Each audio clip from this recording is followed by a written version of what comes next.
الحمد لله رب العالمين، والصلاة والسلام على رسوله محمد وآله وأصحابه أجمعين. أما بعد، سلسلة الفقه الجهادي درسنا په دې لړۍ کې قواعد التکفیر بحث شروع دی.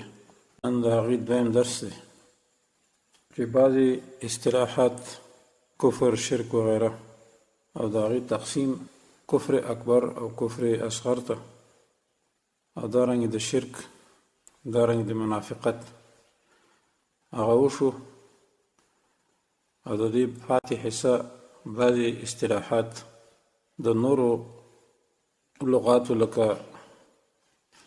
الهوا یا موالات دا پاتې دا به انشاءالله نن کېږي. هوا په معنا د میل، حب او عشق سره دی، او په معنا د تمنا سره هم راځي. الله فرمایي ونهى النفس عن الهوا، یعنی چې نفس یې د شهوات او نورو ګناهونو نه منع کړی دی. قرآن عظیم شان کې کله د الهوا لفظ راغلی دی، هغه په صیغې د ضم سره راغلی دی،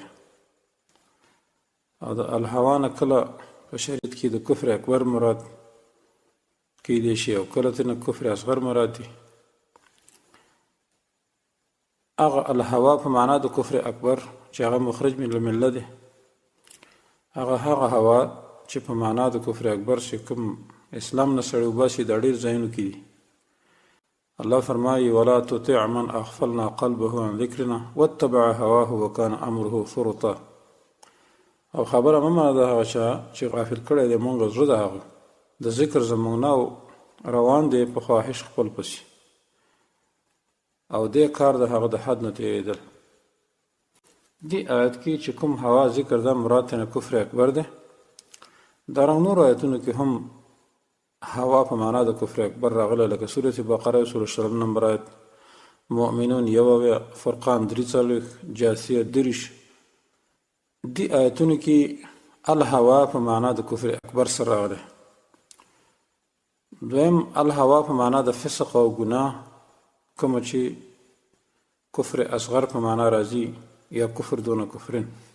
نو قرآن عظیم شان کې کله په نفس ګناه سره د هوا راځي چې غیر مکفره وي، لکه الله فرمایي فلا تتبعوا الهوا، سورة نساء کې الله فرمایي سورة 15 نمبر آیت کې ان تاسو تابعداري مه کوئ د خواهش. دارنګې ځکه دا خطاب مؤمنانو ته دی. په اول آیات کې الله فرمایي یا ایها الذین آمنوا کونوا قوامین بالقسط. نو ځکه معلومه شو چې دا هوا په معنا د ګناه سره چې هغه غیر مکفره وي، په دې سره دې آیات کې مراد. دارنګه سورة نازعات 40 نمبر آیت کې هم الهوا په معنا د ګناه سره راغلی ده. بل اصطلاح چې هغه موالات دي، د موالاتو تفصیل موږ مخکې ذکر کړی، خو دلته د قواعد تکفیر په بحث کې موږ بل جانب ذکر کوو. موالات ضد معادات دی چې د دې نه مراد الحب، المناصرت، الحلف، یعنی چا سره د کافر سره کومک کول د مسلمان مقابل کې، یا د هغوی سره اتحادیه جوړول، یا د هغوی سره مینه محبت ساتل، میلان کول. نو دې ټولو ته موالات ویل کېږي. د دې تفصیل مخکې شوی دی. موالات د مؤمنانو بعضو واجب دي چې مؤمنان به د خپلو وروڼو سره دوستي کوي، دا دوی باندې واجب دي. او موالات د کفارو سره بیا په مؤمنانو باندې حرام دی. او موالات په شریعت کې 2 قسمه دي، یو موالات کبرا دی، بل موالات صغرا دی. موالات کبرا چې کله یو شخص نه صادر شو نو د کافر دی، په کفر اکبر سره د اسلام نه ووتلو. دا قسم موالات راځي په یو شخص کې په څه باندې؟ په نصرت کولو د کفارو سره، د هغوی سره په اتحادیه کې داخلېدل. لکه چې نن وخت ټول اسلامي ملکونه په اقوام کفریه کې داخل دي او د مسلمانانو په ضد ورسره ولاړ دي، یا ورسره د مسلمانانو په ضد امداد کوي، مالی جاني.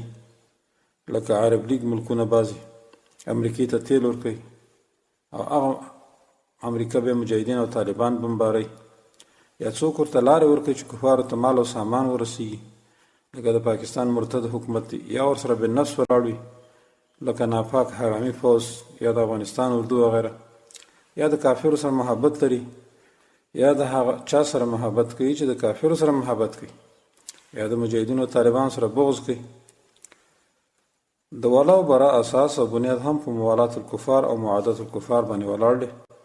چا چې د کفار سره دوستي وکړه، دوستانو محبت یې ورسره وکړو، هغوی سره نږدې شو، نو دا نوع موالات کفر اکبر دی چې دا اشد نواقص کې راځي د اسلام، چې د دې تقریبا مخکې صورتونه موږ ذکر کړو چې 22 صورت یو هغه اعاده کول موږ نه غواړو. د دې وجه عبد الله بن عتبه وی وليتقي احدكم ان يكون يهوديا او نصرانيا وهو لا يشعر، یعنی یو تاسو نه دی ویریږي د خبره چې تاسو به يهودي نصراني جوړ شوی یاستئ او تاسو په ځان باندې خبر هم نه یاستئ. دی آیت کې چې کوم ولایت ذکر دی مراد تنه ولایت تناصر او تحالف دی. دا چې کوم حذیفه رضی الله عنه دا خبره کړې ده دی آیت لاندې چې ایها الذین آمنوا لا تتخذوا اليهود والنصارى اولیاء، او به دوی ویل چې وليتقي احدكم ان يكون يهوديا او نصرانيا، ودیږي تاسو نه چې تاسو يهودي نصراني جوړ شئ او خبر هم نشئ. نو په دې آیت کې چې کوم ولایت ذکر دی د دینه مراد صرف اتحادیه ده یا نصرت کول دا غوي سره په ظاهر کې، یا وسه صرف لوز کړي وي د نصرت کولو، نو ده هم کافر دی. لکه منافقان د اهل کتاب سره درو وعده کړو، دا غوي الله ورونه وګرځول په دا تش خبره باندې، لکه مخکې دا مسله ذکر شوې ده په موالاتو کې سورة حشر 13 نمبر آیت. نو دلته ولایت العقیده مراد نه ده چې عقیده دی وي د زونه، نو بیا به شخص کافر ګرځي، لکه بعضې د عقیده د مرجعو ده چې نن وخت مولیان هم دا وایي چې نه په زړه کې کافر ګڼي، کافر سره وظیفه کول جایز دي. دا د دې زمانې د مرجعو عقیده ده او اولادې ته یې نوم ایښی دی موالات عملي، او دې ته کفر اکبر نه وي. لیکن دا عقیده د کتاب او سنت مخالف ده، د کفر ښایسته ګڼل یا په هغې رضا دا ځان ته نواقص دي، او د کفارو دین او عقیده ښه ګڼل دا بیا زیادت او ځان ته نواقص دي. اگر که دواړه مخرج من المله دي، اوس دا په ظاهره ولاړ دی، زړه کې کافر ګڼي او کې نه ګڼي دا به کافر حسابېږي. چې په زړه باندې دغه کافرو سره مینه محبت کې او د هغې دین ښه ګڼي، بیا خو دا ځان ته کفر دی. مسله زموږ سره په دې باندې ده چې په ظاهره کې د چا سره ولاړې ته به د هغه د ډلې نه یې. د دې بحث مخکې تېر شوی دی په ایمان کې.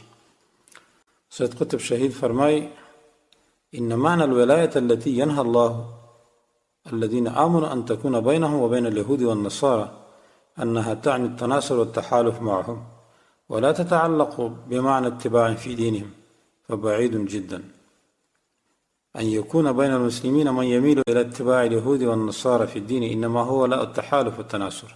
يعني معنى دا ولایتکم چې الله مؤمنان ترې نه منې کړي دي هغه دا ده چې د مسلمانانو د یهودو او نصاراو منځ کې یو بل سره کومک او جوړوالی د اتحادي او لوز کولو شوی.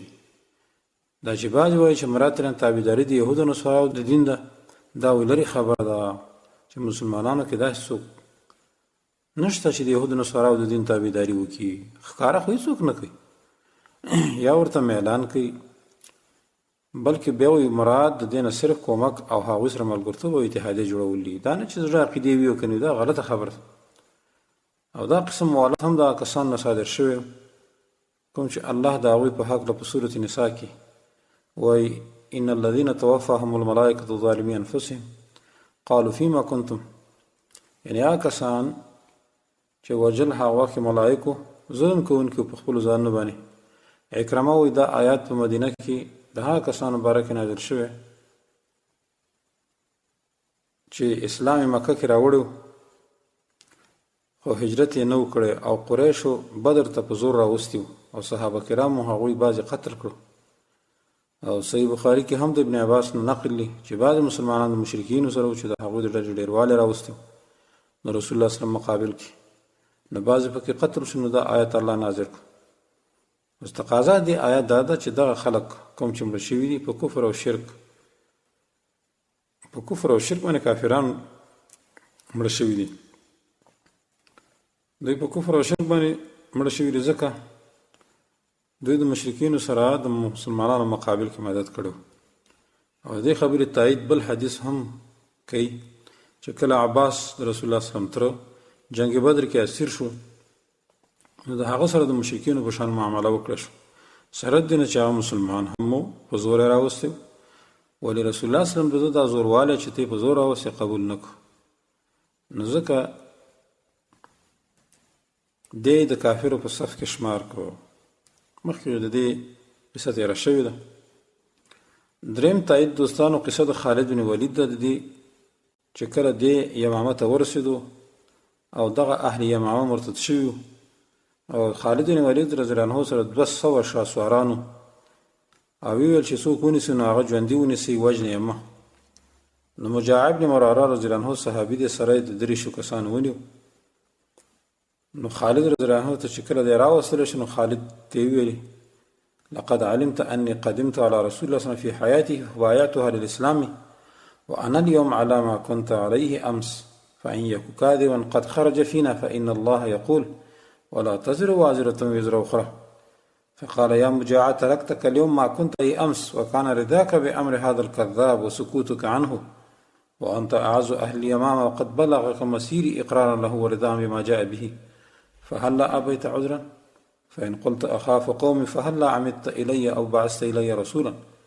فقال إن رأيت يا ابن المغيرة أن تعفو عن هذا كله فقال قد عفوت عن دمك ولكن في نفسي حرج من تركك.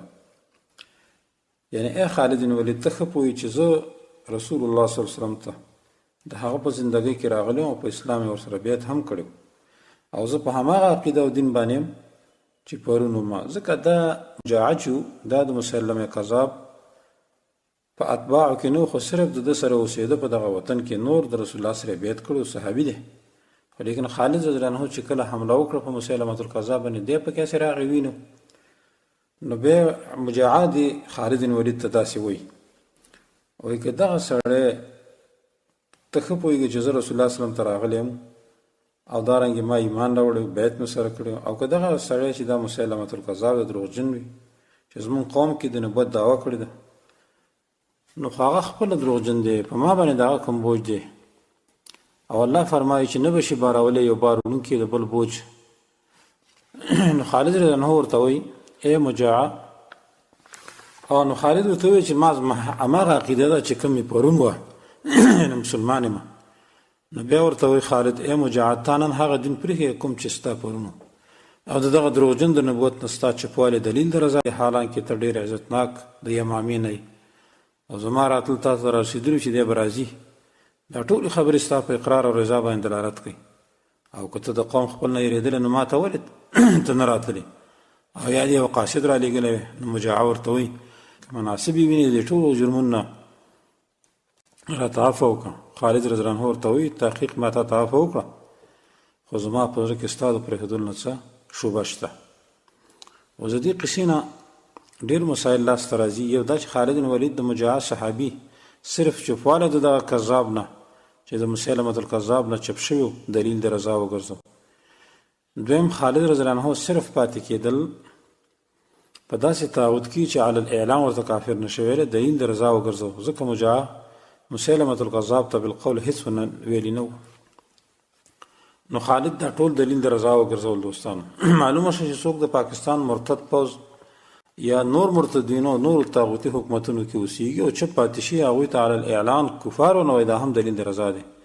الحمدلله ثم الحمدلله موږ په دې باندې عمل کړی، موږ فتوا ورکړله چې د افغانستان حکومت د سعودي حکومت د پاکستان دا ټول مرتدین دي، جهاد اوس واجب دی.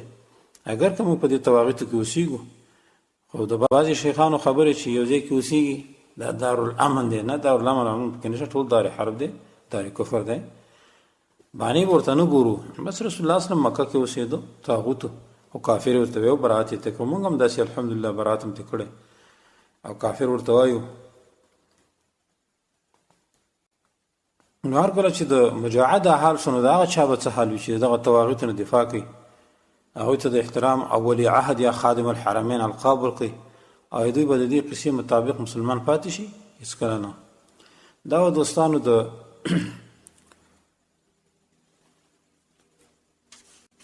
د موالات کبرا بخش چې موالات کبرا کې چې کوم موږ ذکر کو سړی په اسلام کې نه پاتې کیږي چې د کافر سره ثابت شي د موالات کبرا. دویم قسم دوستانو موالات صغرا دی. دې ته موالات صغرا وایي ځکه شخص په دې سره د اسلام نه نوځي او لکه چې د موالات کبرا نه لږ اظهار هغوی ته د موالات وکړه شي کافرو ته که معمولی محبت او میل کول کفار او منافقانو ته وشي د رابطې د خپل والای نه یا د رابطې د بل رابطې په اساس باندې نو دې ته بیا کفر نه ویل کېږي دوستانو. د دې به دلایل شته ان شاء الله. اول دلیل حدیث د افک کې راځي کوم چې عائشہ رضی الله عنها باندې منافقانو تعن لګولي او صحیحینو کې راځي. نو رسول الله صلی الله علیه وسلم او فرمایل چې زما عذر به دغه سړي باره کې څوک قبول کړي چې ما دغه سړي نه خلاص کړي ځکه ماته ډېر تکلیف را رسوي. عبدالله ابن ابی ابن سلول یاد کړه د هغه نه به د انتقام څوک واخلي ځکه زما د کور والا پسې خبرې کوي ځکه قسم په الله زه نه وینم د خپل اهل یعنې عایشې رضی الله عنها باره کې مګر خیر. او یو بل سړی هم ذکر کو چې په هغه باندې زه د خیر ګمان کوم چې هغه مستح ابن اساسه دی یا بل صحابي. رسول الله صم چې کله دا خبره وکړه نو سعد بن معاذ رضی الله عنه پاسید ویل چې انا اعذرك منه ان كان من اخواننا من الاوس ضربت عنقه وان كان من اخواننا الخزرج امرتنا ففعلنا فيه امرك.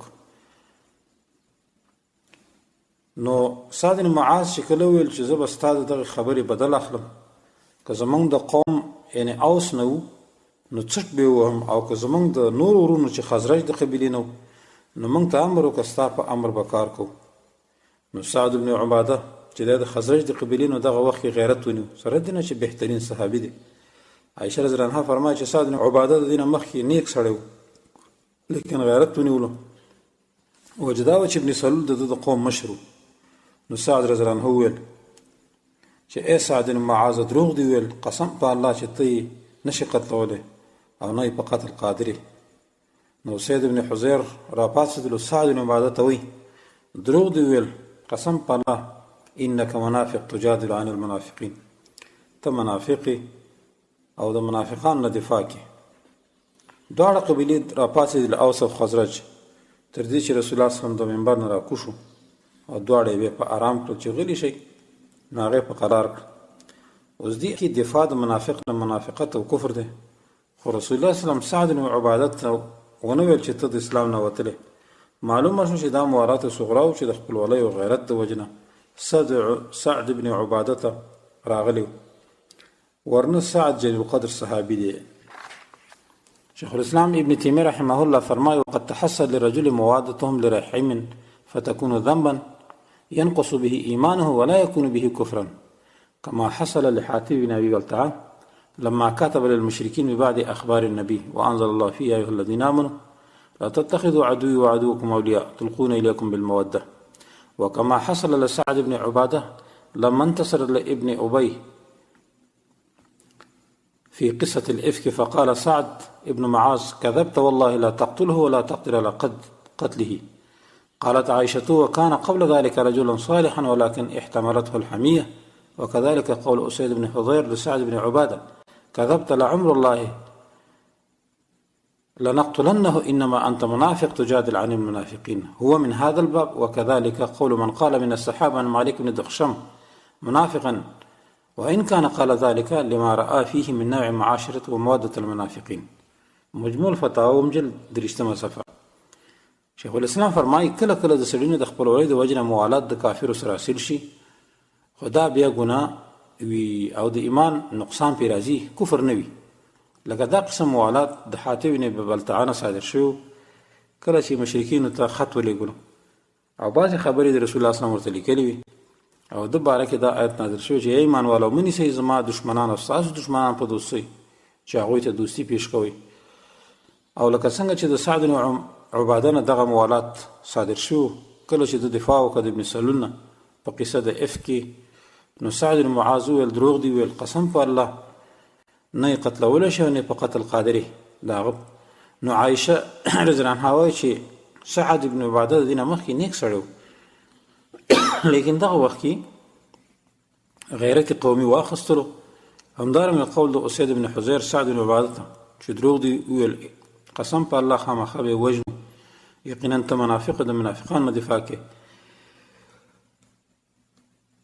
دا قسم موالات ټول د دې باب نه دي. همدارنګه قول د بعض صحابه کرامو چې مالک بن دخشم ته منافق ویلو، ځکه چې د په زندګۍ کې او په خپل معاشره کې د بعض منافقانو سره تګ راتګ کو او بعض سره به محبت هم کولو. نو اوس دوستانو دې حدیث نه او د شیخ الاسلام ابن تیمیه د قول معلومه شوه چې دا قسم موالات بعض صحابو نه صادر شوي د خپل ولۍ په لحاظ باندې یا د قومیت په لحاظ باندې. او دا به هغه موالات کبرا نه چې سړی په د اسلام نه وځي. ولیکن خبره دلته مد نظر نیول غواړي چې د شیخ الاسلام خبره چې د حاتب بن ابي بلتعه موالات صغرا دا قول خطا دی. شیخ الاسلام په دې کې خطا شوی دی، ځکه د حاتب موالات کبرا چې شخص د اسلام نه وباسي، ځکه د الله د دشمنانو سره مرسته کړې وه د رسول الله صلی الله علیه وسلم مسلمانانو په خلاف. لکه روایت د طبراني کې راځي د علي رضی الله عنه په دې قصه کې الیس قد شهد بدرا قال عمر بلا ولكنه نكث وظهر اعداؤك عليك. ای پیغمبر دا سید چې دی بدري صحابي دی، خدای رسول شوی د استاد دشمنانو سره امداد ستا په خلاف کړی دی. اوس دې الفاظو کې عمر فاروق باندې رسول الله صلی الله علیه وسلم د دې مقولې انکار ونه کړ چې ګویا حاتب د مشرکین سره مرسته کړې ده. لکه عمر فاروق سره دا خبره رسول الله ونه منله چې ګویا حاتب منافق یا کافر شوی دی. نو حاتب کار د کفر کړو لیکن بذاته کافر نو، چې دې خبره وضاحت د لاندې اسباب د وجه نه کیږي. مختصرا مخکې موږ د دې اته وجې ذکر کړی وي چې د منافق او کافر نشو. ولې؟ ځکه چې حاتب کوم کار کړو د متعویلو چې ګویا دا کار ضرر نه دی، مسلمان په ضرر کیږي نه یا کفر او منافقت او ارتداد نه دی. د دې دلیل دا دی چې حاتب رسول الله ته ویل ما فعلت ذلك كفرا ولا ارتدادا ولا رضا بالكفر بعد الاسلام. دا کار ما د کفر ارتداد او رضا په کفر د وجه نه مې نه دی کړی. نو رسول الله صلی الله علیه وسلم ویل قد صدقکم، دې تاسو رښتیا وایي. او تعبیل معتبر د موانع او د تکفیر نه وروسته به ان شاء الله مو ذکر کو. خاص هغه تعویل چې رسول الله صلی الله علیه وسلم معتبر وګرځول. دغه وجه حاتب د رسول الله صلی الله علیه وسلم سره صادق و، د رسول الله نه هغه څه پټ نه کړل چې دا هغه نه صادر شي. نو دا هم دلیل دی چې د نیت په سالموالي او په براعت د منافقت او منافقان نه دی بریو، یعنی د براعت کو. ځکه د منافق علامه ده چې اذا حدث کذب، چې خبرې کوي دروغ وي. نو ځکه رسول الله صلی الله علیه وسلم د عذر قبول کو چې دی صادق دی، دروغ نه دی ویلي. لیکن د دغه خط وړونکې ښځه چې د مکې په فتح کې رسول الله صلی الله علیه وسلم د هغې د قتل امر وکړو بغیر د توبې نه، ځکه هغه هلته منکره شوه، دروغجنه وه، ویلې ما سره خط نشته. علي رضی الله عنه بیا یې په زوره خط واخیست، هغه د منافقت علامه ده. لیکن حاتب بیا دا کار ونه کړو، بس رښتیا رسول الله ته ویلې. درېیمه وجه د حاتب نورې نیکیانې او حسنات هم چې دغه ګناه یې معاف کړو ته. یو د هغې نه دی چې دی بدري صحابي دی، حدیبیې کې هم شریک شو او الله بدریانو ته اعلان کړی دی چې څه کوئ هغه وکړئ، ما تاسو ته بخښنه کړې ده. او د حدیبیې په حق رسول الله صلی الله علیه وسلم فرمایي چې لن يدخل النار رجل قد شهد بدرا والحدیبیه، یعنی هرگز به ورته هغه سړی داخل نشي چې بدر او حدیبیې کې حاضر شوی وي. او حاتب رضی الله عنه بدري او حدیبیې ته حاضر شوی صحابي و. لکه بل حدیث د مسلم کې راځي چې د حاتب غلام رسول الله صلی الله علیه وسلم ته راغی، ویل یا رسول الله لا يدخلن حاتب النار، فقال رسول الله كذبت لا يدخلها فانه قد شهد بدرا والحدیبیه.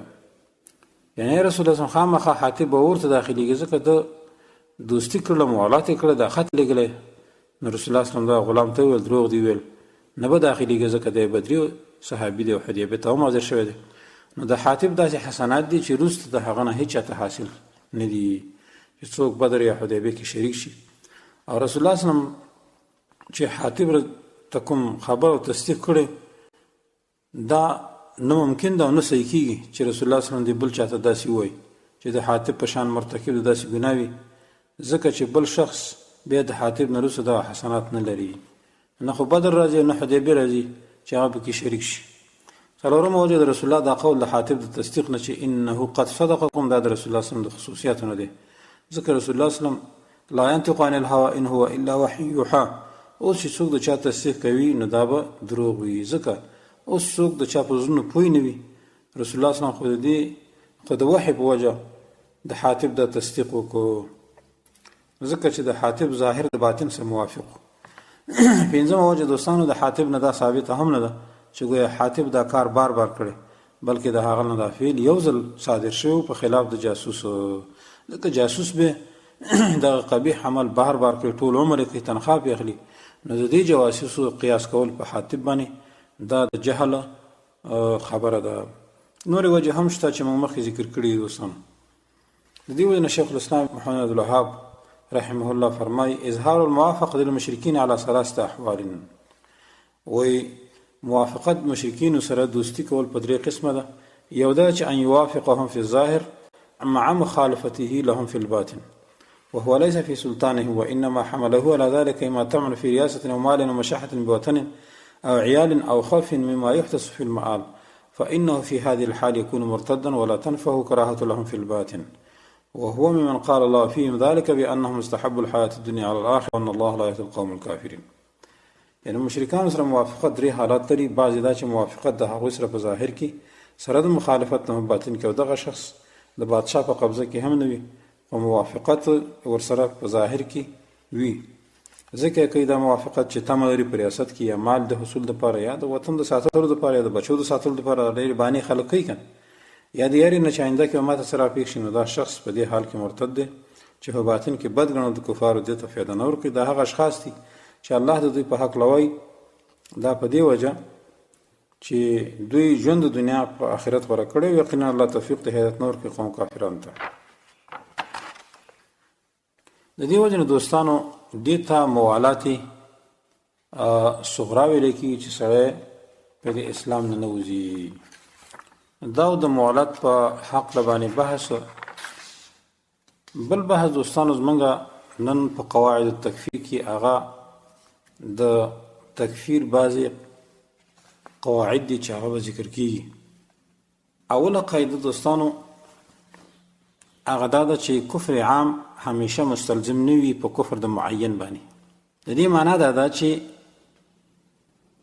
تکفیر د شریعت په نصوصو کې چې راغلی وي چې چا دا کار وکړو دی به کافر وي، چا دا کار وکړو دی به کافر وي، نو حمل کولی دائما په اشخاص معینو باندې دا به نشي کېدی.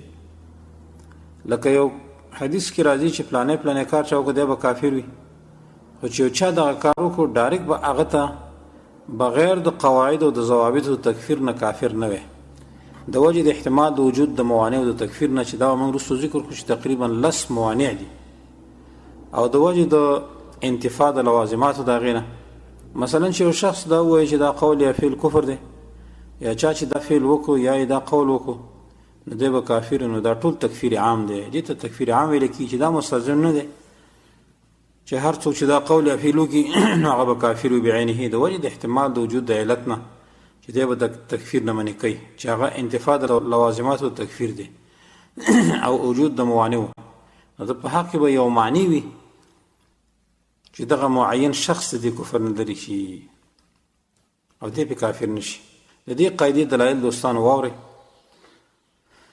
حدیث کې راځي رسول الله صلی الله علیه وسلم فرمایي ما ته جبرئیل راغی ویل چې یا محمد ان الله لعن الخمر وعاصرها ومعتصرها وشاربها وحاملها والمحمولة الیها وبائعها ومبتاعها وساقيها ومستقيها. یعنی اے رسول الله صلی الله علیه وسلم یقینا الله لعنت کړي په شراب او په جوړونکو، په ویستونکو د هغې د میوون او پسکونکو، پوړونکو، او چاته چې راوړل کېږي او خرڅونکو او اخیستونکو او ورکوونکو او څوک چې اخلي. اوس دې حدیث کې دا لعن عام دی. رسول الله صلی الله علیه وسلم لعنت په دغه کسانو باندې وکړو چې شراب څکي او خرڅوي او راوړي او جوړوي. خو بل مقابل بیا هم صحیح حدیث ته صحیح بخاري د عمر بن الخطاب په روایت کې راځي، هغه وایي یو سړی د رسول الله صلی الله علیه وسلم په زمانه کې براته نوم یې عبدالله نوم او لقب حمارو وکان یضحک النبي صلی الله علیه وسلم. رسول الله صلی الله علیه وسلم به خندو او رسول الله صلی الله علیه وسلم دغه کس ډیر واری د شراب په څښلو باندې والو. نو یو ورځ راوستلی شو او شراب اسکلو، نو رسول الله صلی الله علیه وسلم امر وکړ چې دله دوری ورکړي. نو یو سړی د رسول الله خوا کې ولاړ چې اللهم العنه ما اکثر ما یؤتى به، فقال النبي لا تلعنه فوالله ما علمت الا انه يحب الله ورسوله. نو دې سړي وویل چې الله په ده لعنت وکړي، څومره ډېر وارې دا رسول راوستلی کېږي او هر وارې وال کېږي، دا څنګه سړی دی؟ رسول الله صلی الله علیه وسلم ورته وایي لعنت پې مه کوه، قسم په الله چې زه د ده نه بله خبره نه پېژنم مګر دا چې دی د الله او د رسول سره مینه محبت کوي. دی صرف د الله او د رسول عاشق دی. اوس مخکې حدیث کې چې شراب څښل کې معنې لعنت دی، ډېر سخت وعید پرې راغلی، مګر دې حدیث کې رسول الله صلی الله علیه وسلم دا لعنت دغه صحابي نه چې شراب یې څښلي منع کړ، ځکه یو علت معنی موجود و چې هغه یې د لعنت نه منع کړ، هغه دا چې د الله او د رسول محبت. خو سره د دې دا صحابي عادتي شرابي و. او بل حدیث کې راځي مدمن الخمر كعابد وثن، یعنی عادتي شرابي چې دی لکه د بت عبادت کوونکی دی. لیکن دا حکم لګول بیا په شخص معین جایز نه دی، د وجې د هغې حسنې نه چې دغه صحابي سره موجود و چې محبت د الله او د رسولو، چې دغه حسنه راجحه شوه په دغه سیئه باندې، په دغه ګناه باندې، او دغه وعید د دغه صحابي نه منې کړو، ځکه ان الحسنات یذهبن السیئات. ولیکن د دې محبت تصدیق رسول الله وکړو. اوس که یو سړی شراب څکي وایي چې زه د الله او د رسول سره مینه کوم، دا به نشي قبلېدی، ځکه رسول الله صلی الله علیه وسلم د هغه تصدیق کړی دی، د دې تصدیق یې نه دی کړی د اوسانو شرابیانو. لهذا صرف په دعوا باندې به کار نشي کوي، د سړي هغه اعمالو ته به کتې شي. دارنګ بل حدیث د ابوهریره کې راځي رسول الله صلی الله علیه وسلم ته یو شرابي راوستلی شو، نو هغه وویل چې دا ووهئ. نو ابوهریره وویلې چې په مونږ کې دغه صحابي چا په لاس، چا په څپلو، چا په جامو ووه. نو هر کله چې هغه واپس وګرځېده نو بعضې خلکو د قوم نه ویل اخزاک الله، فقال رسول الله صلی الله علیه وسلم لا تقولوا هكذا لا تعين عليه شيطان، وفي رواية ولكن قول اللهم اغفر له اللهم ارحمه. صحیح ابو داود کې دا حدیث شته. بعضو خلکو ویل الله دې تا وشرموي، رسول الله صلی الله علیه وسلم ورته ویل داسې مه وایئ دې ته، سره دې نه چې دی په درو باندې والي، شیطان سره مدد مه کوئ د مقابل کې، بلکې داسې وایي چې یا الله د ته بخښنه وکړي، یا الله په دې رحم وکړي. اوس رسول الله صلی الله علیه وسلم دې حدیث کې دغه صحابي ته د خیرو کول نه منې وکړه او امر یې وکړو چې تاسو دته دعا کوئ. خو مخکې حدیث کې الله رسول الله صلی الله علیه وسلم هغه څوک ملعون وګرځول چې شراب څکي، بددعایي ورته کړې ده، نو معلومه شوه چې لعن عام مستلزم د لعن خاص لره نه وي. دویم دلیل دوستانو حدیث او قصه د حاطب چې فعل د کفر کړی و، خو رسول الله صلی الله علیه وسلم ویل چې دی بدري صحابي دی او حدیبیې ته حاضر شو، مخکې د واقع ذکر شو، نو دا شافعي او معنی وګرځېد د حکم کول نه په د کفر او منافقت باندې، مخکې د هغه وجې موږ ذکر کړی. دریم دلیل دوستانو واقع او قصه د هغه اشخاصو چې په سر کې قدامه بن مزعون واقع و، دوی به شراب څښل او د آیات تعویل به کوي چې لیس علی الذین آمنوا وعملوا الصالحات جناح فيما طعموا اذا ما اتقوا وآمنوا وعملوا الصالحات. سورة مائده 93 نمبر آیت کې یعنی نشته په کسانو باندې چې ایمان راوړی دی او عمل یې کړی دی په طریقه د نبی څه ګناه په هغه کې چې دوی څکلي دي دغه شراب، کله چې دوی ځان بچ کوي د شرک نه او پوره ایمان لري او عمل کوي په طریقه د رسول الله صلی الله علیه وسلم، بیا ځان بچ کوي د حرامونو او ایمان همیشه لري، بیا ځان بچ کوي د شبهاتونو. و دې آیات هغه تعویل به قدامه ابن مزعون داسې کوي چې ګوره الله ویلي چې په هغه کسانو باندې دغه نشته دی کومه ګناه چې شراب څکي، خو چې د الله نه یېرېږي، زه خو د الله نه یېرېږم نو زه ځکه شراب څکم.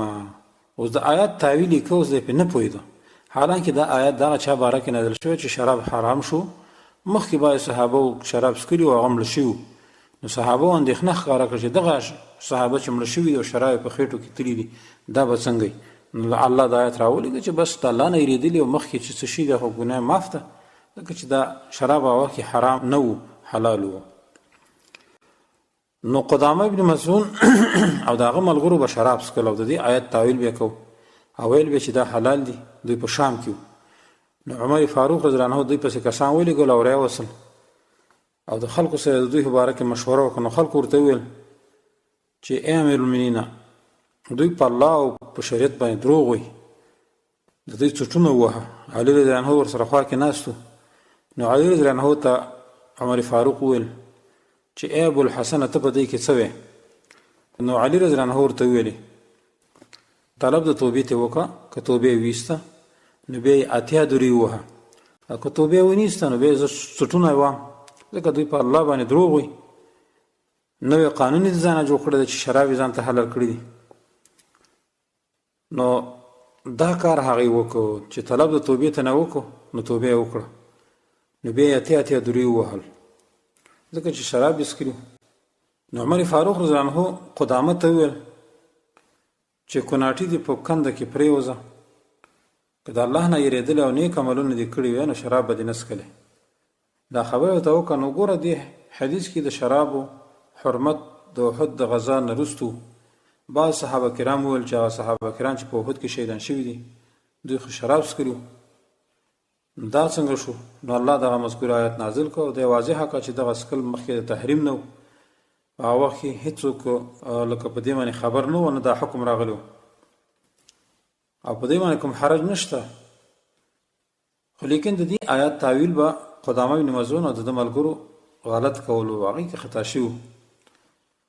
نو اوس شراب څښل حلال ګڼل دا کفر دی، مګر دغه صحابه کرام کافر ونه ګرځېدل مخکې د قیام حجت نه په دوی باندې، ځکه او تعویل او فهم خطا د مراد د شارع نه دا یو معنی دی د کفر نه، نو ځکه دوی کافر ونه ګرځېدل دوستانو، ځکه چې دوی د آیات تعویل کولو خو غلط ده. اگر که آیات کې غلط شو دوی قصدن عمدن دا کار نه کو، صرف هغه تعویل کې خطا و. نو اوس که څوک تعویل خطا وکړي یا فهم خطا ته نه صادر شي د یو نص مقابل کې او چې هغه معتبر وي، وروسته موږ ذکر کړو انشاءالله لس وجري موانع د تکفیر، نو دته به کافر نشي ویلی. څلورم دلیل عبدالله ابن عباس وایي چې رسول الله ته یو سړی د شرابو یو بشکې وله راوړله هدیه کړه چې دا واخله. رسول الله ورته ویل تا ته معلومه ده چې الله دا حرام کړي؟ ابن عباس وایي دې صحابي پټ څه وویل خو زه پوه نه شوم چې څه ویل. نو ما د خلکو نه پوښتنه وکړه چې دغه صحابي خوا کې و، نو رسول الله ورته وویل چې څه پټه خبره دې ورسره وکړه. نو هغه وویل چې تا ورته امر وکړو چې دغه شراب خرڅ کړه. اوس دا صحابه هم پېښ شوي نه دي. رسول الله ورته وویل ان الذي حرم شربها نو حرم بيعها ففتح المزادتين حتى ذهب ما فيهما، یعنی هغه ذات چې څښلي حرام کړي د شرابو نو خرڅول هم حرام کړي. نو هغه د دواړه بشکې او مشکونه راواخیسته خلاصه کړه، ټول شراب ترېنه لاړ ویړول. او دې صحابي عقیده لرله چې شراب حلال دي سره دي نه چې حرام شوي وو، او دا ښکاره کفر دی. مګر رسول الله صلی الله علیه وسلم دې معذور وګڼلو او کافر یې نه کړ، ځکه د شرعي خطاب په حرمت د شرابو باندې دته نه ورسېدلی او دا حرمت د هغې د خرڅولو هم ورته نه ورسېد. دې وجې نه دا معنی وګرځولو دغه صحابي د تکفیر نه صحابي کافر نه کړ. که څوک اوس ووایي چې شراب حلال نه خو کافر دی، ولیکن دغه صحابي د عقیده وه ولې ده ته دا خبر رسېدلی نه وه، ناخبر و. پنځم دلیل دوستان ابو هریره وایي رسول الله صلی الله علیه وسلم فرمایي یو سړي خپل اهل ته وویل، مسلم کې حدیث دی چې دغه سړي یوه نیکي هم نه وه کړې، کله زه مړ شم نو ما وسېځئ او نیمه ایره مې په وچه کې او نیمه په دریاب کې وغورځوئ. قسم په الله که الله په ده قادر شي نو داسې عذاب به ورکړي چې په عالم کې چاته نه دی ورکړی. هر کله چې دی وفات شو نو زامن یې داسې وکړو چې سړی وسېځه او ایره ایره کړو، ایره یې څه په وچه واړتوله چې په دریاب کې، نو الله وچې او دریاب ته امر وکړو. نو د دغه ذرات راجمع شو، بیا ورته وویل چې دا کار دی ولې کړی دی؟ دې شخص ورته وویل یا ربه ستا د ير نه مې کړی دی او ته ښه پوهې، نو الله ته بخښنه وکړه. او دې شخص دا کار د کفر کړو، ځکه د الله په قدرت کې شک کوونکی خو کافر ونه ګرځېده، ځکه چې د الله په صفاتو د قدرت دی جاهل و، نه پوهېده. جهل معنی شو د تکفیر نه، دا ورته نه ورسېدلي چې الله قادر دی ګوره دا کار کولی شي، او دا کار یې د الله د یېرې نه کړی، د خوف نه کړی، نو الله ورته ځکه بخښنه وکړه. شیخ الاسلام ابن تیمیه رحمه الله فرمایي وایي دې سړي د الله په قدرت کې شک وکړو او په بحث بعد الموت کې هم شک کوونکی و. کله چې انسان ذره ذره کړی شي، بلکې دا عقیده وه چې دی به دوباره نه راپاڅېږي، او دا عقیده په اتفاق د مسلمانانو کفر دی. لیکن دا شخص جاهل و، په دې نه پوهېدلو، خو مؤمن و، د الله نه یېرېدلو چې عذاب به ورکړي، نو ځکه ورته الله بخښنه وکړه. په دغه صفت دی جاهل و، نه پوهېدو چې الله نه قدرت لري، نو ځکه الله دې وبخلو. امام ابن حزم وی فهذا انسان جهل الى ان مات ان الله يقدر على جميع رماده واحيائه وقد غفر له لاقراره وخوفه وجهله. دا انسان جاهل تر دې چې وفات شلو چې الله تعالی قدرت لري په جمع کولو د یری او ژوندي کولو، خو بخنه ورته الله زکه وکړه چې اقرار کو د هغه په وحدانیت او دغه نه یریدلو، خو جاهلو. او دا جهل معنی دی د تکفیر نه، خو هر هغه جهل به معنی نوي. مخکې دا ذکر شوی چې جهل معتبر په خپل شروط معنی دی. دی شخص ته هم دومره دین رسیدلی او هغه عامل په دغه دین باندې، ځکه الله دغه جهل معتبر وګرځول. وروسته ان شاء الله دا راشي. شپږم دلیل دوستانو واقع دی لیسی وای موږ د رسول الله صلی الله علیه وسلم سره غزوه حنین ته ووتلو او موږ نوی مسلمانان شو چې د مکې فتح کې اسلام موږ راوړو.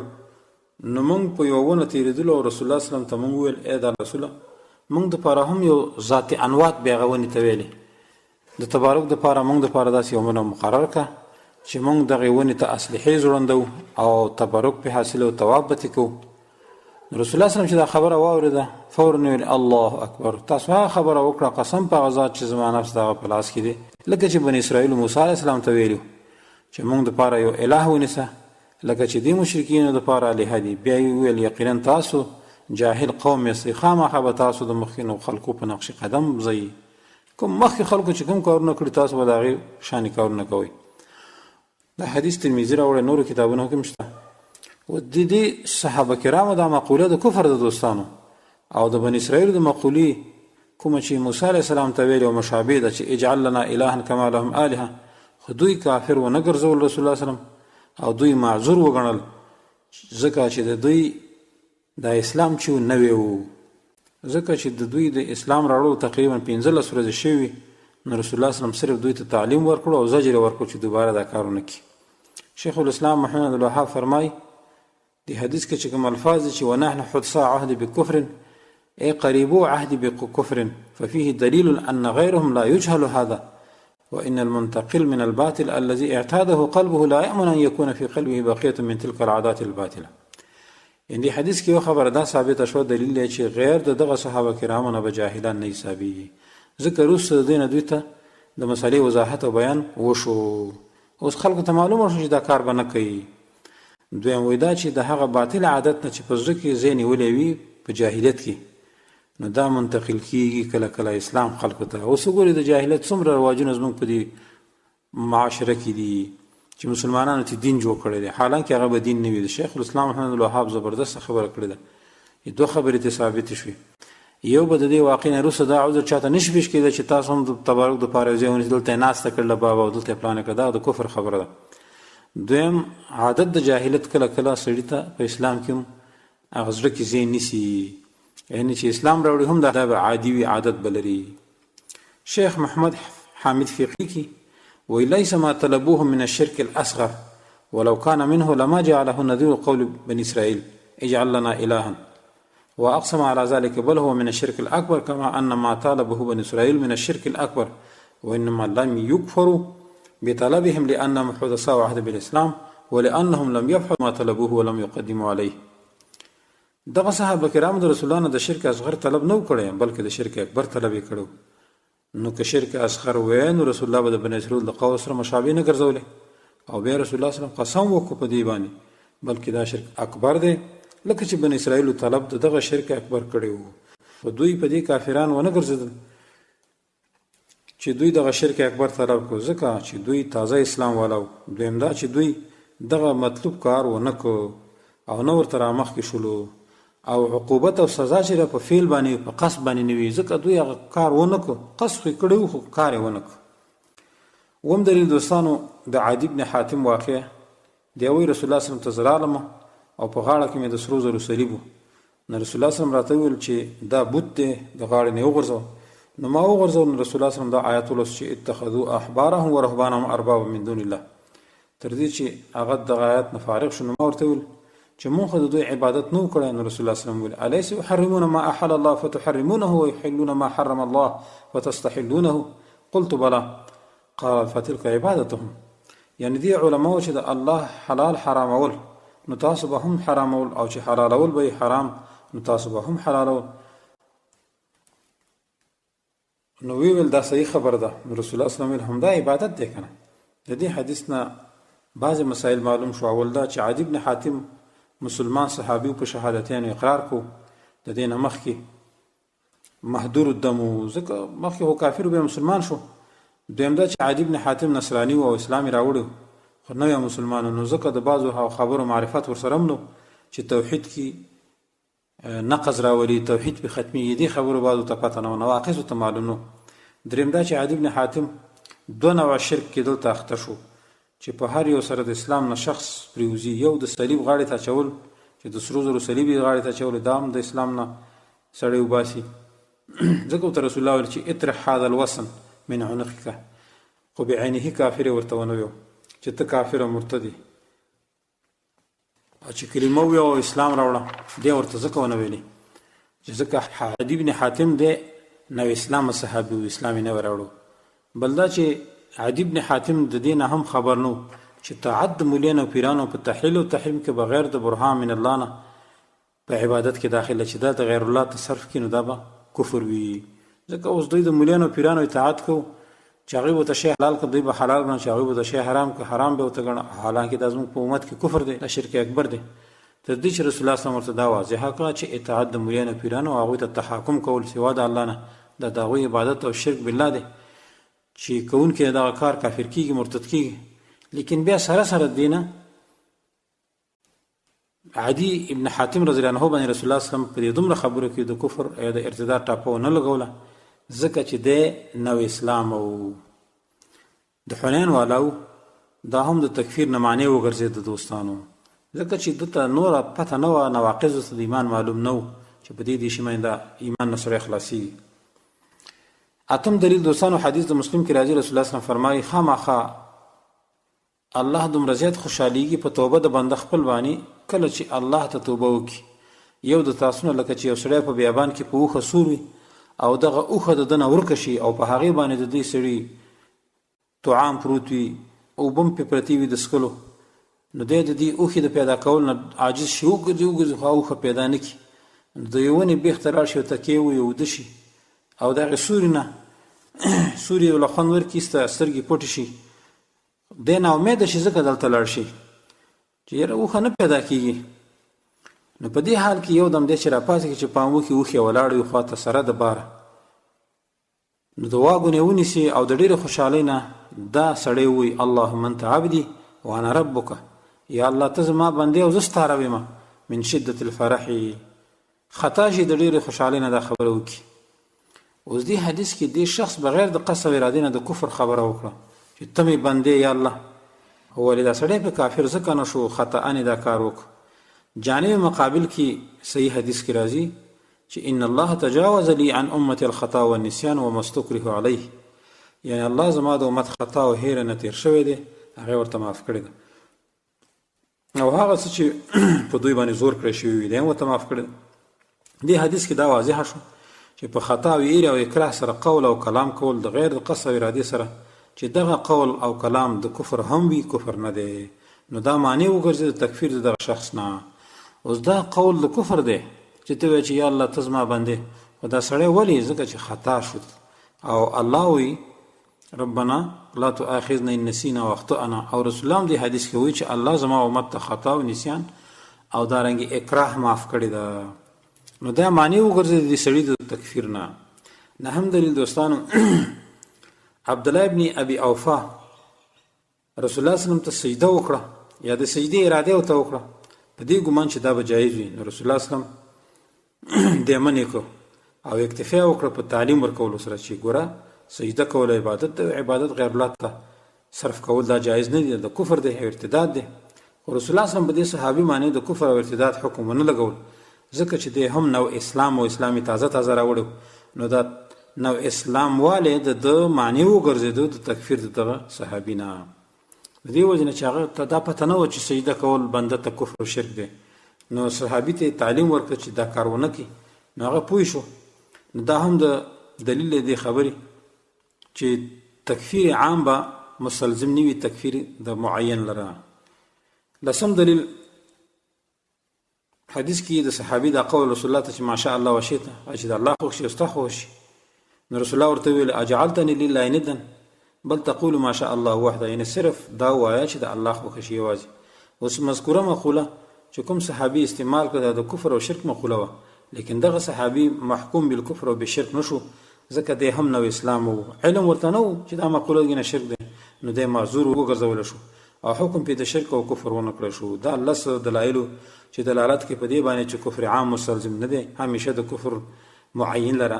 خو د دې استدلالاتو نه بعضې خلک دا فهمي چې ګویا تکفیر د معین نشته، معلوم سړي ته به نه وي، او عامو کتابونو کې هم دا نقل دي چې تکفیر د معین جایز نه دی. اوس بحمد الله مسله د تکفیر معین په دلایلو ذکر کول غواړو، د دې لپاره چې تکفیر د معین چې مقوله د کفر او شرک ترنه صادره شي او کومه قرینه او علت د هغې د تکفیر موجود نه وي، نو دی به کافر وي. مخکې دې نه چې مسله د تکفیر معین ذکر کو، دا ذکر کول غواړو چې دې امت کې کفر او شرک او ارتداد واقع کېدی شي. قرآن او سنت او اقوال صحابه کرامو په دې باندې دلالت کوي. دا خبره ذهن کې راوستل غواړي چې مسلمان کافر کېدی شي، مرتد کېدی شي. لکه چې الله فرمایي یا ایها الذین آمنوا من یرتد منکم عن دینه فسوف یأتی الله بقوم يحبهم ويحبونه أذلة على المؤمنين أعزة على الكافرين يجاهدون في سبيل الله ولا يخافون لومة لائم ذلك فضل الله يؤتيه من يشاء والله سميع عليم. یعنی ایمان والا څوک چې مرتد شو ستاسو د دین خپل نه پس زر دی چې را به ولي الله تعالی داسې قوم چې مینه به کوي الله د هغوی سره او دوی به مینه کوي د الله سره، نرم به وي په مؤمنانو باندې او سخت به وي په کافرانو باندې، جهاد به کوي په لار د الله کې او نه به یېرېږي د ملامتیا د ملامتګر نه. دا فضل د الله تعالی دی، ورکوي هغه چا ته چې وغواړي، او الله فراخ فضل والا دی، پوه دی په هر څه باندې. حسن بصري د دې آیات لاندې وایي چې دا خلک چې فسوف یأتی الله بقوم هو والله ابو بکر و اصحابه، دا قسم په الله چې ابو بکر او دغه ملګري دي. دا قوم قسم په الله چې ابو بکر او دغه صحابه کرام ملګري دي.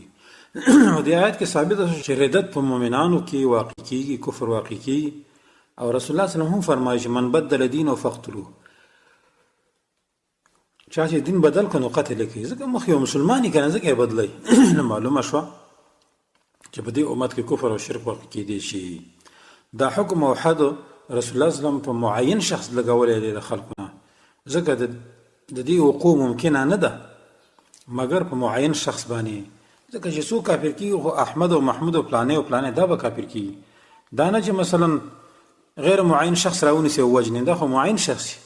نو که داسې نشي نو په جنس خو حد حکم نه جاری کیږي، که داسې شي نو دا به د الله د حدودو معطلواله وي. نو معلومه شو چې تکفیر د معین متعین دی، شته دی. ابو هريره دا آیت ولسته اذا جاء نصر الله والفتح، نو فقال والذي نفسي بيده ان الناس لا يخرجون اليوم من دينه افواجا كما دخلوا فيه افواجا، یعنی دا خلق به اسلام نه نن داسې وځي ډلې لکه چې داخل شي ډلې. وګوره د ابو هريره زمانه کې دا حال دی، اوس د دې زمانه ارتداد او کفر ته وګوره چې څومره خلک کافر شوي. امام ابن قیم رحمه الله وای الاسلام فی زماننا اغرب منه فی ظهوره، یعنی اسلام زمون په وخت کې چې دا تمه صدی د ناشنا دی د ښکارا کېدو د هغې نه. الله شیخ الاسلام ابن قیم په وخت کې اسلام ناشنا و، هیا اوس په څه حالاتو کې دی. امام ابن قیم د خپل اتمې صدی اسلام ناشنا ګرځي، نو یا اوس د 15مې صدی به څه حال وي. معلومه شو چې کفر او ردت او شرک په دې امت کې یو ورځ نه بلې ته کثرت مې ډېرېږي. په تکفیر معین باندې دلایل دوستانو ډېر دي چې اوس د هغې دلایل ذکر کېږي. اول دلیل الله فرمایي لئن لم ينته المنافقون والذين في قلوبهم مرض والمرجفون في المدينة لنغرينك بهم ثم لا يجاورونك فيها إلا قليلا ملعونين أينما ثقفوا أخذوا وقتلوا تقتيلا. یعنی که چېرته منې نشول منافقان او کسان چې په زړونو دوی کې مرض دی او دروغ خبر خپروونکي دي په مدینه کې، نو ضرور وبلمسوم تا لره د دوی جنګ ته، بیا به نشي دوی تاسو سره په جنګ کې مګر لږ لعنت به کړی شوی وي کوم ځای چې وموندلی شي او وبنیولی شي او وبوژلی شي په وژلو سره. اوس دې آیات کې منافقان معین خلک وو، دا نه چې مجهول وو. نو معلومیږي دا چې تکفیر د معین د دې آیات نه معلوم شو. دویم دلیل حدیث کې راځي چې یو سړي د خپل پلار ښځه په نکاح کړه، نو یو صحابي ورپسې لاړ او د هغه سره یوه جنډه هم وه، نو هغه یې مړ کړو او مال یې ترېنه واخیسته. د حدیث ابو داود راوړی دارنګه مسند احمد، نسائی، ابن ماجه وغیرہ ټولو کې شته. دا صریح دلیل دی په تکفیر د معین او قتل د معین باندې، لیکن دا به ډیره لویه ګناه وي او که د یهودو نصاراو سره موالات یا د کفر د قانون ته فیصله وړل دوستانو، حالانکه دا ډیره لویه ګناه ده. دریم دلیل رسول الله صلی الله علیه وسلم ته چا خبر راوړو چې بني مصطلق قبیلې زکات منع کو، نو رسول الله صلی الله علیه وسلم هغوی سره د جهاد قصد وکړو، لیکن کله چې الله هغه ته ناقل د دې خبر دروغجن کړو چې ګوره دا نقل کوونکی چې تا ته راغلی دا دروغجن دی، نو بیا اراده د غزوې پرېښودله د بني مصطلق قبیلې. نو اوس دا بني مصطلق قبیله معینه قبیله ده، اشخاص معلوم دي، دا هم دلیل دی په تکفیر د معین باندې. څلورم دلیل رسول الله صلی الله علیه وسلم د خوارجو باره کې وایي چې لئن ادرکتهم لاقتلنهم قتل عاد اینما لقیتموهم فاقتلوهم فإن في قتلهم اجرا لمن قتلهم یوم القیامه. یعنی دا خوارج که ما اومندل خامخا به دوی سره قتال کوم په شان د قتل د عاد قبیلې کوم ځای چې تاسو دوی اومندل نو مړی کوئ، ځکه په قتل کې د دوی اجر دی قیامت پر ورځ. خوارج معین خلکو د دې امت ډیر عابدان او زاهد او ډیر دیندار خلکو، خو د اشد اجتهاد د وجنه په تکفیر کې واقع شو. نو رسول الله صلی الله علیه وسلم ویل چې دوی قتل کوي، نو دوی اوس معین خلکو، نو د دې تکفیر د معین معلوم شو. پنځم دلیل ابوبکر صدیق او صحابه کرام په اتفاق سره هغه مانعین زکات سره قتال وکړو چې هغوی زکات نه ورکول، هغوی کافران وګرځول، د هغوی مالونه غنیمت کړل، ښځې ولوینځې کړې، سره د نه چې دوی معین خلکو، نو دا زبردست دلیل دی په تکفیر د معین باندې. صحیح بخاري کې دا حدیث شپږ ځای راغلی، مسلم کې یو ځای راغلی. دارنګه شپږم دلیل د عبدالله بن مسعود واقعه چې د کوفې په مسجد کې د مسیلمة الکذاب په دروغجن نبوت بعضو خلکو چپوالی وکړو، نو ټولو صحابه کرامو دوی ته کافر او مرتدین وویل، لیکن اختلاف په دې کې پیدا شو چې آیا توبه به قبول شي که توبه وباسي او که نه. صحیح بخاري کتاب الکفاله کې دا حدیث شته. اوس دغه اشخاص معین اشخاص وو چې صحابه کرامو پرې د کفر حکم ولګولو. دا شپږم دلیل. اووم دلیل په تکفیر د معین باندې دوستانو هغه ده واقع د قدامه بن مزعون چې مخکې تېره شوه چې شرابو ته به ده حلال ویل، د ملګرو به ته حلال ویل. عمر فاروق او ټولو صحابه کرام په دوی د کفر حکم ولګول، سره د نه چې اهل بدر وو، خو تکفیر بیا د هغه تاویل مختی د وجې نه ونه شو، ځکه تاویل ته خطا شو، په تاویل کې خطا شو، نو دا تکفیر د معین دی دوستانو. اتم دلیل هغه اشخاص چې د علي په باره کې د الوهیت عقیده لرله او معلوم افراد او صحابه کرام پر د کفر حکم ولګول او دوی معین خلکو، بیا علی رضی الله عنه دوی وسیزل او د ابن عباس ور سره صرف په سوزولو کې اختلاف وکړو. ابن عباس ته ویل چې ګوره په کار ده چې په توره باندې ووهل شي مړه شي، سره دی نه چې دوی د قرون اولا کسانو د صحابه کرامو نه علم اخیستی، خو بیا هم دوی دغه عقیده پیدا کړه، نو ځکه په صحابه کرامو د تکفیر هغه ټاپه وواله او دوی معین کافر وګرځول. نهم دلیل اجماع د اهل علم او د تابعین په قتل د جعد بن درهم او په کفر د هغه باندې، دا هم دلیل چې تکفیر د معین شته دی، ځکه دا معلوم سړی. لسم دلیل دوستانو بنو عبید د مصر بادشاهانو دوی دا دعوا هم کوله چې موږ اهل بیت یو، د جمعې منځونه به هم کول، قاضیان مفتیان به هم په محکمو کې ناستو، خو اجماع د علماء د دوی په کفر باندې او په ردت باندې نقل ده، او دا فتوی هم ورکړه د علماو چې د دوی ښار دار حرب دی، قتال اوس واجب دی، اگر که دوی سره مکرهین هم شته، چا په زور ځان سره څوک کینولي او یا ور سره بغض کوونکي هم شته، خو لیکن دوی په هغوی باندې د تکفیر معین حکم وکړه او دوی سره جهاد واجب وګرځوو، حالانکه دوی معین کسانو مجهول نه وو. درر سنیه نهم جلد 392 کې دوی پوره د دې قصې وضاحت شته. دا لس دلایل په دې باندې دوستانو چې تکفیر د معین شته دی او دارنګي په دې کوم حرج نشته. د علما او اقوال هم په دې باره کې شته چې تکفیر د معین لازم دی. الشيخ عبد الله بن عبد الرحمن عبا بوتين وی وما سألت عنه أنه هل يجوز تعيين الإنسان بعينه بالكفر إذا ارتكب شيء من المكفرات، فالأمر الذي دل عليه الكتاب والسنة وإجماع العلماء على أن مثل الشرك بعبادة غير الله سبحانه كفر، فمن ارتكب شيء من هذا النوع أو حسنه فهذا لا شك في كفره، ولا بأس بمن تحققت منه أشياء من ذلك أن تقول كفر فلان بهذا الفعل. بيوي يبين هذا أن الفقهاء يذكرون في باب حكم المرتد أشياء كثيرة يصير بها المسلم مرتدا كافرا، یعنې هغه چې تا سوال کړی دی د دې خبرې چې آیا د انسان دپاره دا جایز دی چې انسان په کفر معین سره مسما کړي کله چې دی د یو شي د مکفراتو نه مرتکب شي، نو د جواب ورکړو چې هغه کار چې قرآن و سنت او اجماع د علماو په دلالت کوي، لکه په شان د شرک چې عبادت د غیر الله دی کفر دی، څوک چې مرتکب شو د شرک یا یې ښه وګڼو نو د دې شخص په کفر کې شک نشته، او دې کې هم باک نشته چې کله د یو مکفراتو نه په شخص کې متحقق شي، یو مکفر د مکفراتو نه په دې شخص کې متحقق شو چې ته ورته وایې چې فلانې په دې فعل کفر وکړو.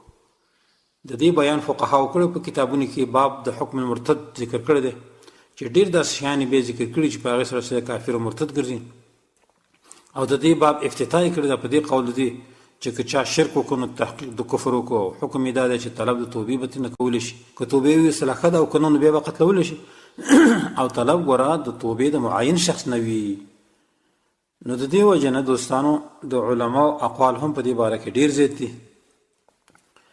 دارنګې شیخ عبدالرحمن ابن حسن د شیخ الاسلام ابن تیمیه نه قول نقل کړی چې فخر الرازی چې د یو کتاب لیکلی السر المکتوم فی عبادة النجوم وی فصار مرتدا الا ان یکون قد تاب بعد ذلك، وی دی په دې کتاب لیکلو سره امام رازی کافر ګرځېدلی دی، خو لیکن د دې نه وروسته بیا توبه ویستله. اوس وګوره شیخ الاسلام امام رازی ته بعینه کافر وویل ځکه چې د کتاب لیکلو السر المکتوم فی عبادة النجوم، خو لیکن وروسته توبه ویسته نو ځکه دی د کفر نه بچ شو، توبه یې ویستله د کفر نه. دارنګه شیخ سلیمان ابن سحمان هم وی چې تکفیر د معین لازم دی او کولی شي. کشف شبهتین شپږ نوي صفحه کې دا خبره کړې ده. شیخ محمد الوهاب رحمه الله هم ځای په ځای په خپلو کتابونو کې تکفیر د معین علی التعیین کړی دی. د څلورو مذهبونو علماو هم د تکفیر معین خبر ذکر کړل چې تکفیر د معین کولی شي.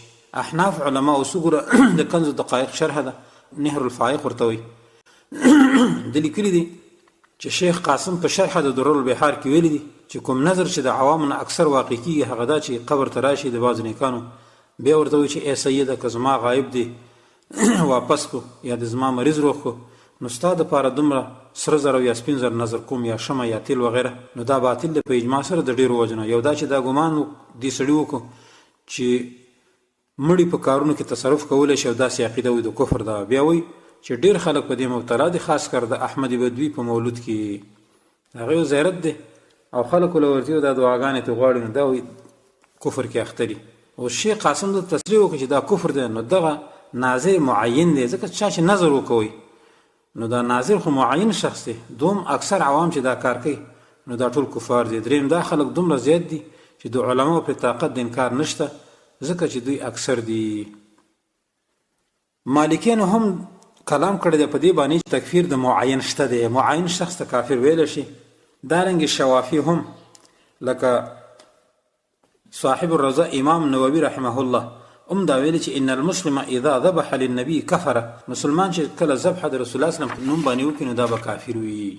خلاصه د اقوالو دا شو دوستانو چې تکفیر د معین د قرآن او سنت او اجماع د صحابه کرامو او څلورو مذاهبو نه ثابت ده. لکه مذکوره آیتونه منګولو حدیث دا شخص چې مور په نکاح کړی او حدیث د رسول الله صلی الله علیه وسلم چې هغه د بني مصطلق ته قصد غزوه وکړو چې گویا هغوی زکات نه ورکوي. دارنګې د ابوبکر صدیق قتال د مانعینو د زکات سره هغوی ته مرتدین ویل، د هغوی د ښځو نه وینځې جوړول. اجماع د صحابه کرامو په زمانه د عمر کې په تکفیر د قدامین مرزون او ملګرو باندې که توبې ونه ویستله. اجماع د صحابه کرامو په زمانه د عثمان رضی الله عنه په زمانه کې په هغه مسجد والاو باندې چې د مسیلمة الکذاب په نبوت معمولي خبره کړې وه سره د دې نه چې هغوی تابعداري هم نه وکړي او صحابه کرام بیا د هغوی په توبه کې مختلف شول.